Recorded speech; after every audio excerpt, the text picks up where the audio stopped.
Hello everyone, how's it going? Appreciate you being here. Recently I was hearing online about how difficult it was to make bread and some people wanting to learn how to do it during this pandemic that we got going on. So I figured, what the heck, let me give you a quick rundown on how to make dough. Because once you make dough, you've got the base for just about any kind of bread recipe that you might want to do. Now you could of course add things to the dough for various purposes, but let's just start with the basic dough. Once you get that mastered, you got pretty much the rest done. And it's actually pretty easy to do. So, what do you need? You need a bowl, pretty big bowl. Get some basic sugar. Got some flour. The kind of flour you use matters. The better the flour, the better the bread. Absolutely 100% unquestionable. The key ingredient, flour. The higher the protein flour, generally the better for bread. But at the very least, you're going to want to get something that is pretty good. If you just get the generic all-purpose stuff, well, it'll be fine, but it ain't going to be great. Spend a couple extra bucks and get some real flour. Next ingredient you're going to need is yeast. I get a big thing of yeast here because I tend to use it a lot. If you just want to use one packet of your average, active yeast, that's fine. Because I kind of am the person I am, I have a 1 spoon approach to my dough making recipe. You want to use basically a slightly heaping tablespoon of yeast and about half a tablespoon of sugar. I think most recipes call for about a teaspoon, but whatever. It's not that picky. The main reason you're adding sugar is so that the yeast itself will rise, because the yeast basically eats the sugar and then farts out gas, and that's what causes your bread to rise. If you have instant rise yeast, you can skip the sugar part. Alright, the key ratio to know when making dough is 1 to 3. That means generally 1 part water to 3 parts flour. So on an average bread and pizza crust recipe, you usually see about 1 cup of warm water and 3 cups of flour. So you don't want the water to be hot. If it's actually too hot, it can actually kill the yeast.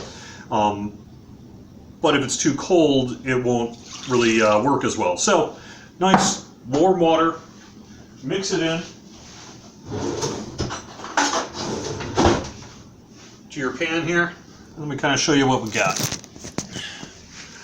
So basically just kind of mix it up.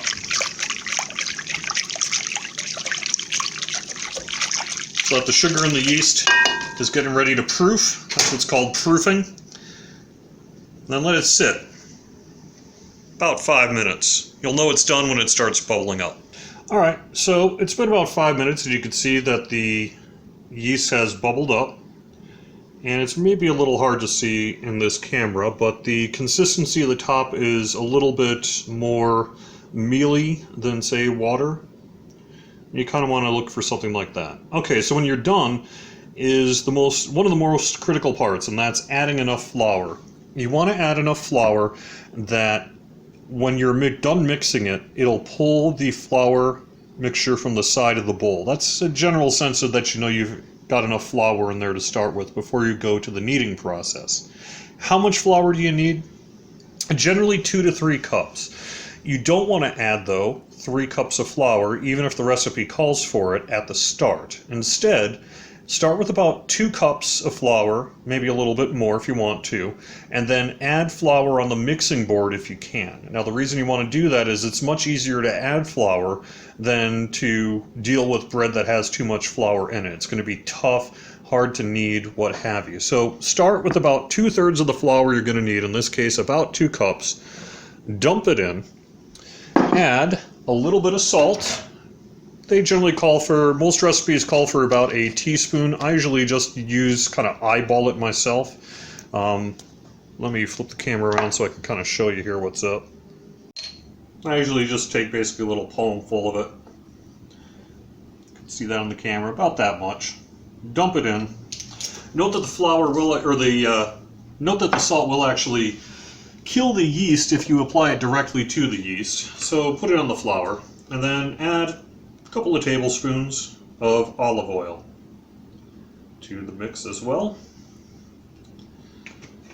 and then mix it up. Ideally, like a plastic spoon is fine. My plastic spoon is kind of busted right now, so I'm using a wooden spoon. And you just are going to kind of mix the flour up here. Let's see if I can kind of show you. Just sort of mixing the flour up a little bit gently. You don't want to be too rough with it. Let the flour absorb the water.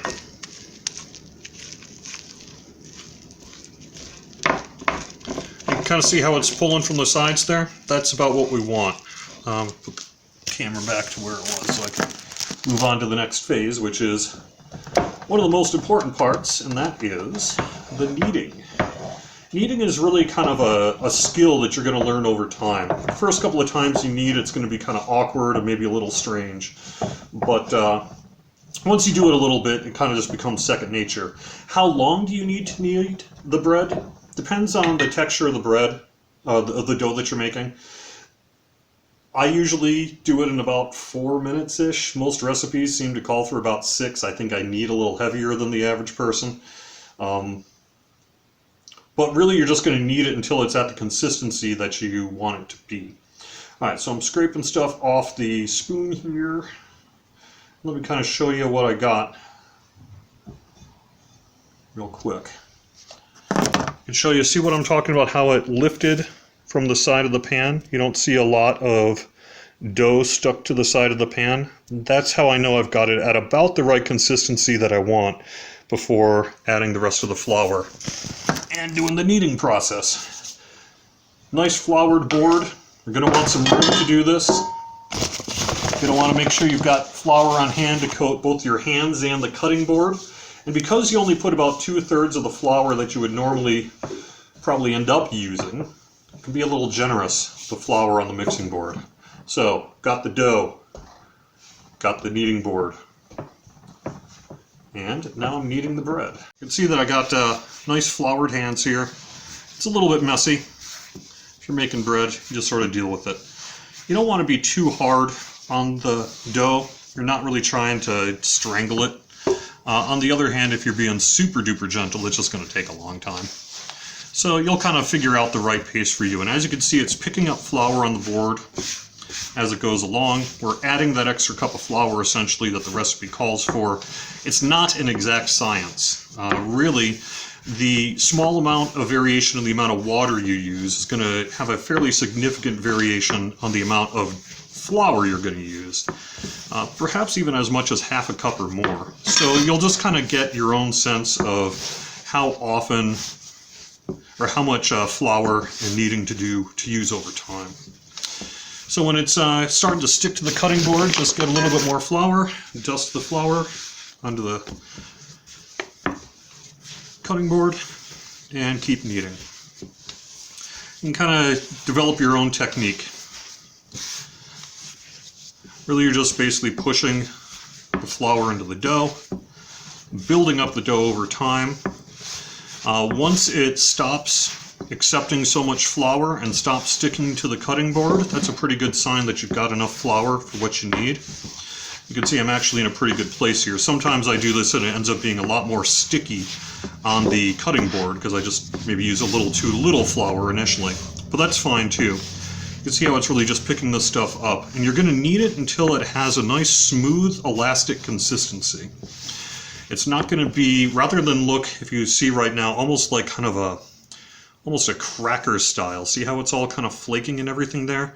You're going to be kneading that until it's nice and smooth, and I'll show you approximately what I would do for that when we're done. You can already, in my hand here, it's starting to feel more squishy. You can already start kind of feeling that it's turning into more of a squishy dough rather than sort of a dry, sort of powdery, flaky looking thing. Did it work? Alright. Yeah, it's going good.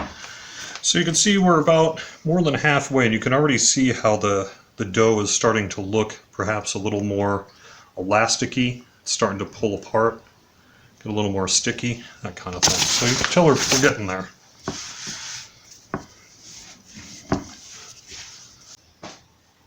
Alright, let me see if I can get this in focus a little bit better. There we go. You can see this is now a couple minutes later. See, the dough is nice and elastic. It's not really sticking too much to the cutting board.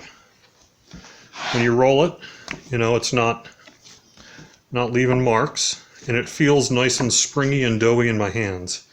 It also kind of pops back into shape a little bit when it's done. So I'm going to give this just another, I think, about minute or so, and then we should be done with it. All right, we are good. See, we got a nice ball of dough here, and it's looking pretty good. So then the next step is to give it its first rise, maybe its final rise, depending on what you're doing with the dough. Way to do that is I usually just reuse the same pan I've been using. Add just a little bit more olive oil to the pan. Coat the pan or coat the bowl so it doesn't stick. Pop it in, flip it over so you've got a little oil on the top as well, and then cover it with a nice clean dry cloth for approximately an hour. You want to put it in the warmest room of your house. Maybe in the winter that's upstairs or the kitchen, whatever it is. You just don't want it to be too cold. The warmer it is, the faster it'll rise. Generally, the better it'll rise. Give it about 45 minutes to an hour. You want to do it until it basically doubles in size, which I understand is sort of a little bit of an eyeball thing, but you know, see where we are here, and then you can see where we are when we're done. All right, see you in about an hour. All right, hey, so it's been about an hour here, and here is the current state of the dough. It actually is a little beyond twice, as you can see. If you want to give it a second rise, that's fine. You can kind of punch it down. You can see the dough's looking pretty good. It's not stuck to the pan. And at this point, you can really do whatever it is you want to do with it. If you want to flatten out in a pizza crust or cast iron skillet or such, you've got yourself a pizza crust. If you want to do what I'm going to do here in a little bit and make a calzone with some vegetarian fake meat crumbles and spinach. If you want to flatten it out into sort of a flatbread, you can just bake it, or cook it directly rather on a cast iron skillet. Same with your making naan bread. If you want to do something like steam buns, you would put it in a longish roll, chop it up into little steam buns, and then steam it.